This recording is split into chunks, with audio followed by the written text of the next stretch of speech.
Jonathan Hutto is the National Field Director for Veterans Challenge Islamophobia, an alumnus of Howard University, a Navy veteran and experienced community organizer. Jonathan co-founded and led the Appeal for Redress from January 2007 to January 2009. Oh, thank you so much. Got to show each other some love through this intense testimony, right? The Appeal for Redress was a movement led by active duty, reserve, and National Guard members to appeal to their members of Congress through legal means to end the wars in Iraq and Afghanistan and return all the troops home. The movement successfully mobilized over 2,000 members of the active duty military to send appeals to their members of Congress. Jonathan published a memoir on his experiences within the United States Navy titled Anti-War Soldier in 2008. From Nation Books. I present to you all Jonathan Hutto. All right, thank you. Thank you so much. And I will stick to the 5 minutes. I enlisted in the United States Navy January of 2004, and I was somewhat naive, I believe, somewhat. I went in with the idea that I was going to pay off some student loans, work on a master's degree, and then be able to go into secondary education. That was my thoughts about 12 years ago. 2 years later, I was off the coast of Iraq on board the USS Theodore Roosevelt as they were flying planes off of the flight deck, dropping bombs on Iraq. And in my shop where I worked, I was a mass communication specialist. The gentlemen, some of the gentlemen in the shop, a few of the gentlemen thought they would play a prank on me and display a hangman's noose in front of my face. This was the culmination of harassment to me specifically, but to others.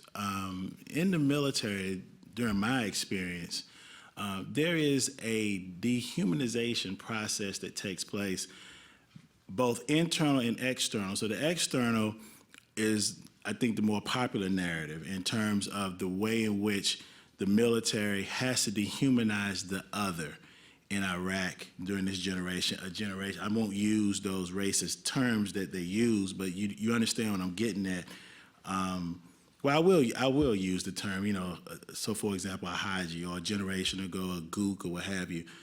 But there's an internal dehumanization that has to take place to that individual sailor, soldier, or Marine so that they understand that in service to the government, you are a tool, so your humanity has to be stripped from you. It was pretty evident that I just didn't fit the bill, if you will. And the harassment in my specific case started when I was in apprentice school. They look for certain ways you walk, certain things you say. When they asked me, someone give me a time check, when they asked me, why did I join the United States Navy? I was naive enough to say that I thought that it was the best affirmative action employer in the country. And the fact that I used the term affirmative action in apprentice school, this was right up the road here at Fort Meade, Maryland, the targeting, the harsh treatment, the consistent counseling sessions, all the way till I got to my ship, being taken before the executive officer for challenging a belligerent first-class petty officer. But all of this led to me getting a copy of this book, Soldiers in Revolt, GI Resistance During the Vietnam War. It's because of the scholarship and the activism of folks like David Courtwright that I was able to see, that a small circle of us was able to see a way to challenge that system within the ranks of the military using DOD directives. In this case, we're talking about the Military Whistleblower Protection Act, which gives enlisted members of the military, all members of the military, the right to send a protected communication to a member of Congress on any issue without prior command approval. That was the basis for the Appeal for Redress. Over 2,000 military members sent appeals in calling for an end to the Iraq War, and we chronicle that within a small piece that I wrote for Nation Books, Anti-War Soldier.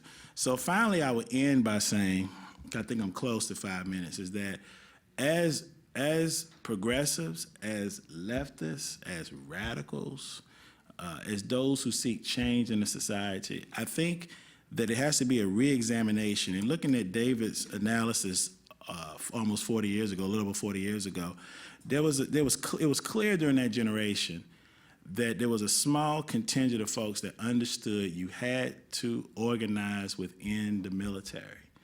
And for some of us, that sounds like some sort of oxymoron, but in reality, that's what the right does. I bumped into a number of Nazis when I was in the military. The Southern Poverty Law Center documents it. So I would leave you by saying that in terms of the wars that are to come, and they are coming, in fact, they're already here, we have to organize externally, as we're doing now, but we also want to look at organizing internally among those persons that come from the margins of society. Thank you very much.